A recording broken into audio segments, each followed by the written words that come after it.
Hello, welcome to Carver Hub. Today we'll be talking about Poetry Out Loud and Ms. Garso's vision about the Poetry Out Loud.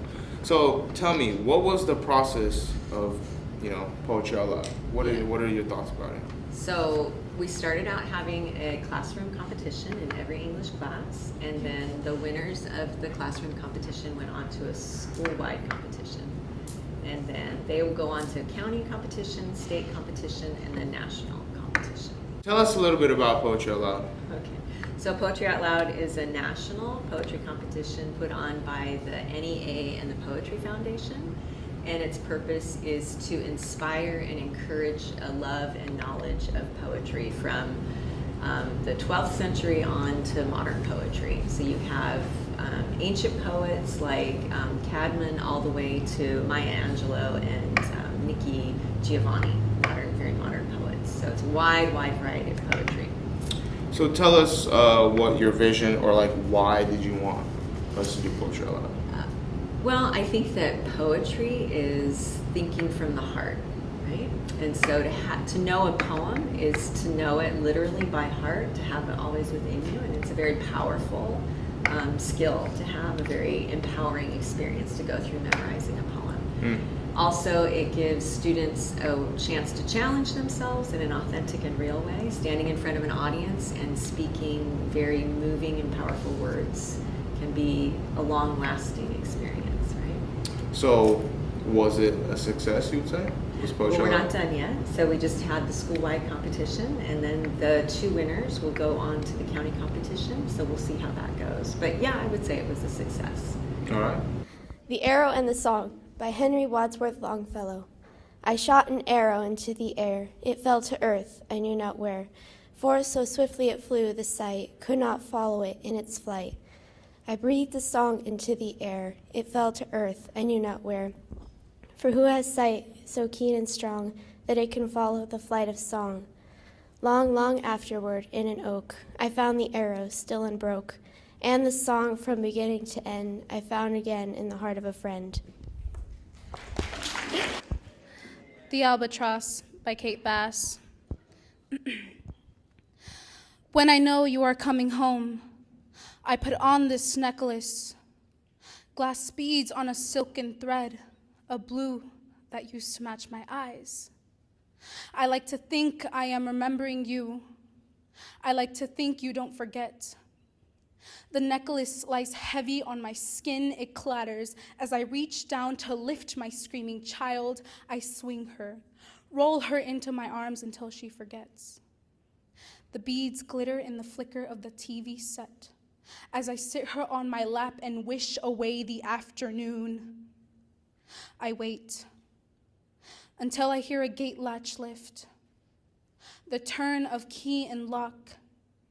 I sit amongst toys and unwashed clothes. I sit, and she fingers the beads until you speak in a voice that no longer seems familiar, only strange. I turn.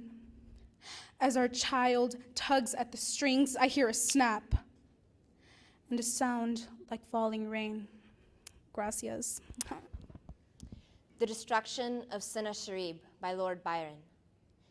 The Assyrian came down like the wolf on the fold, and his cohorts were gleaming in purple and gold. And the sheen of their spears was like stars on the sea when that blue wave rolls nightly on deep Galilee. Like the leaves of the forest when summer is green, that host with their banners at sunset were seen. Like the leaves of the forest when autumn hath blown, that host on the morrow lay withered and strown. For the angel of death spread his wings on the blast and breathed in the face of the foe as he passed. And the eyes of the sleepers waxed deadly and chill, and their hearts but once heaved and forever grew still. And there lay the steed with his nostril all wide, but through it there rolled not the breath of his pride. And the foam of his gasping lay white on the turf, and cold as the spray of the rock-beating surf. And there lay the rider, distorted and pale, with the dew on his brow and the rust on his mail. And the tents were all silent, the banners alone, the lance is unlifted, the trumpet unblown. And the windows of Ashur are loud in their wail, and the idols are broke in the temple of Baal. And the might of the Gentile, unsmote by the sword, hath melted like snow in the glance of the Lord. The Listeners by Walter de la Mare. Is there anybody there? Said the traveler, knocking on the moonlit door, and his horse in the silence champed the grasses of the forest's ferny floor. And a bird flew up out of the turret above the traveler's head. And he smote upon the door again a second time. Is there anybody there? He said. But no one descended to the traveler. No head from the leaf-fringed sill leaned over and looked into his gray eyes where he stood, perplexed and still. But only a host of phantom listeners that dwelt in the lone house then stood listening in the quiet of the moonlight to that voice from the world of men.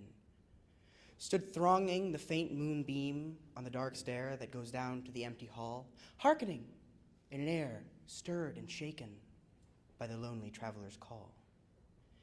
And he felt in his heart their strangeness, their stillness answering his cry, while his horse moved, cropping the dark turf neath the starred and leafy sky.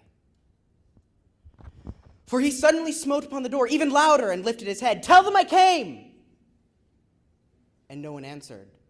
That I kept my word, he said. Never the least stir made the listeners, though every word he spake fell echoing through the shadowiness of the still house from the one man left awake. Aye, they heard his foot upon the stirrup, and the sound of iron on stone, and how the silence surged softly backwards when the plunging hooves were gone.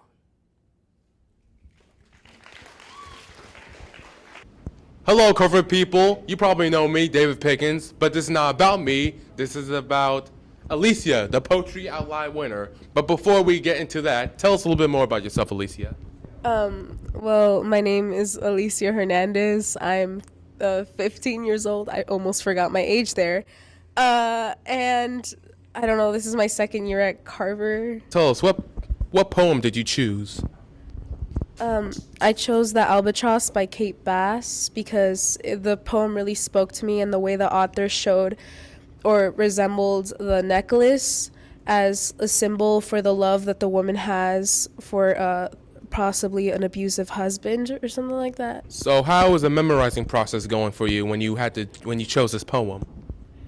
Well, it went pretty smoothly because as soon as I found out that I'm gonna do this, I chose the poem the same day, and I started memorizing it as soon as possible. I kept on saying it in front of family, in front of friends, and they were really great because they kept on giving me pointers and ways to do it better and get out of my nervousness. And how do you think this poem was going to help you win all of the Poetry Out Loud in English and in a real competition?